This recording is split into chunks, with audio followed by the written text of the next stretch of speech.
কি ক'ব খুব ভাল পাইছোঁ, মনটোত আনন্দ লাগিছে। আজি মই ধন্যবাদ জনাইছোঁ ইয়াৰ উদাহৰণ কৃষ্টি অংক বাকৰিত লখৰা চাৰিআলি এখন যিখন বিহু, এই বিহুৰ দিনাখনেই আজি সুন্দৰভাৱে গোটেই সকলোৱে মিলি ইয়াত জুবিনৰ প্ৰতিমূৰ্তি এটা আজি স্থাপন কৰিছিলে আৰু আমি আজি ইয়াত উন্মোচন কৰিলোঁ দিল্লীৰ পৰা মই। খুব আনন্দৰ কথা এইটো। আনন্দ মানে কি, অন্তৰত দুখো লাগিছে আৰু খুব ভাল লাগিছে। কেলৈ আমি এই ধৰণে যদিও মন আমাৰ উৰুঙা, আমি যদিও বিহু আহিছে, আমাৰ বিহু এইবাৰ আচল বিহু যেন নাই লগা, কিন্তু হ'লেও আমি অসমৰ জাতীয় উৎসৱ হিচাপে আমিতো বিহুটো মানিব লাগিব। ইটো আৰু জুবিন মোৰ মৰমৰ ভাই আছিলে, আমি খুব ধেমালি চুপতি কৰিছিলোঁ।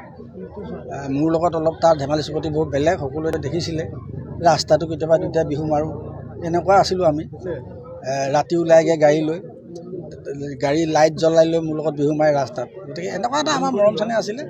আৰু আজি এই বিহুৰ দিনাখন তাৰ জুবিনৰ এই প্ৰতিমূৰ্তিটো উন্মোচন কৰা অনুষ্ঠানত মই থাকিবলৈ পাই বৰ ভাল লাগিছে। আৰু আশা ৰাখিছোঁ এই ধৰণেই অসমৰ ৰাইজে জুবিনক জীয়াই ৰাখিব, আৰু জীয়াই ৰাখিবই লাগিব। আমি বিভিন্ন ধৰণে তাৰ জুবিনৰ যিমান গীত মাত আছে সেইবিলাকো আমাৰ ৰাইজে এই অনুষ্ঠানবিলাকতে গাই মেলি তাৰ জীয়াই ৰাখিব লাগিব আমাৰ মাজত। আৰু আমি বাট চাই আছোঁ, খুব শান্তিৰে অসমৰ ৰাইজে বাট চাই আছে জুবিনৰ ন্যায়ৰ কাৰণে। আৰু মইতো আগেয়ে কৈ থৈছোঁ, কিন্তু যদি ন্যায়টো শুদ্ধ নহয় তেতিয়া কিন্তু অসমত আকৌ যুদ্ধ এখন হ'ব, কিন্তু মহাভাৰতৰ যুদ্ধই হ'ব। তাৰমানে কেলৈ ধৰ্মৰ যুদ্ধ এইটো, কিন্তু ধৰ্মৰ যিটো ন্যায় সেইটো আমাক লাগিব।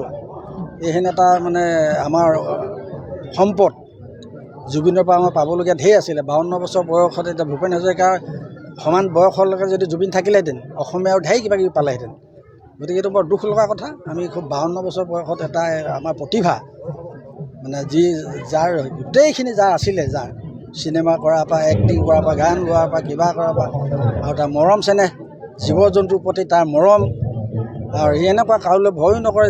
কেতিয়াবা গ'লে এই আমাৰ মানে সেইফালে গ'লে দেৰগাঁও, এই কি শিৱ মন্দিৰ আমাৰ সেইটো নেঘেৰিটিং, গৈ সেই বান্দৰৰ মাজত সোমাই দিয়ে, সি তেনেকুৱা তাৰমানে। আৰু বান্দৰেও তাক ভাল পায়, একো নকয়। গতিকে এই ধৰণৰ এটা ল'ৰা আছিলে। মই ল'ৰা বুলিয়ে কৈছিলোঁ আৰু দেই, এইটো মোতকৈ প্ৰায় 10 বছৰ 12 বছৰমান সৰু। গতিকে তেনেকুৱা এজন ল'ৰা আমি হেৰুৱাবলগীয়া হোৱাটো আমাৰ দুখৰ কথা। গতিকে আজি মই এইটো আঞ্চলিক কি বিহু এখন, বেতগুচি আঞ্চলিক ৰঙালী বিহু সন্মিলনৰ ৰাইজক আৰু গোটেই লখৰাবাসী ৰাইজক মই ধন্যবাদ জনাইছোঁ।